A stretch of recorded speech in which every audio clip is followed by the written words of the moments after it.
This was one of the most dangerous missions ever carried out by the U.S. Navy SEALs, because the target was none other than the world's most wanted terrorist, Osama bin Laden. On September 11, 2001, bin Laden orchestrated the hijacking of planes that struck the Twin Towers of the World Trade Center. Nearly 3,000 innocent people lost their lives, and the U.S. suffered damages estimated at over $2 trillion. From that moment on, bin Laden became America's #1 enemy. Everyone expected that a superpower like the United States, with its advanced technology, would capture him quickly. But 10 long years went by, and bin Laden seemed to vanish without a trace. The U.S. poured enormous money, manpower, and resources into the hunt, but he remained elusive. The turning point came through a CIA operation. Intelligence revealed that bin Laden never used phones or electronic devices, making it nearly impossible to track him. Instead, he relied on trusted couriers to deliver his messages. Following this lead, the CIA identified a Kuwaiti courier tied to bin Laden. Instead of arresting him, they tracked him for months until he led them to a mysterious compound in Abbottabad, Pakistan. The compound stood out. A massive 3-story villa, heavily fortified with high walls and barbed wire. It looked nothing like the surrounding homes.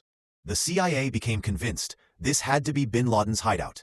After intense debate, President Barack Obama authorized the mission, codenamed Operation Neptune Spear. On the night of May 1, 2011, 2 modified Black Hawk helicopters carrying 24 Navy SEALs and a military working dog lifted off for Pakistan. Flying low to avoid radar detection, they reached the compound under cover of darkness. The assault was swift and precise. The SEALs blew open the gates, cut the power, and advanced room by room. Within minutes, they eliminated bin Laden's guards. Finally, in an upstairs bedroom, they found the Al-Qaeda leader himself. Osama bin Laden was shot and killed. Back in Washington, President Obama and his national security team watched the operation unfold in real time through the SEALs' helmet cameras. DNA testing later confirmed the identity of the body. On the president's orders, bin Laden's remains were buried at sea, an extraordinary decision meant to ensure his grave would not become a shrine for extremists. Operation Neptune Spear remains one of the most daring and successful counterterrorism missions in American history.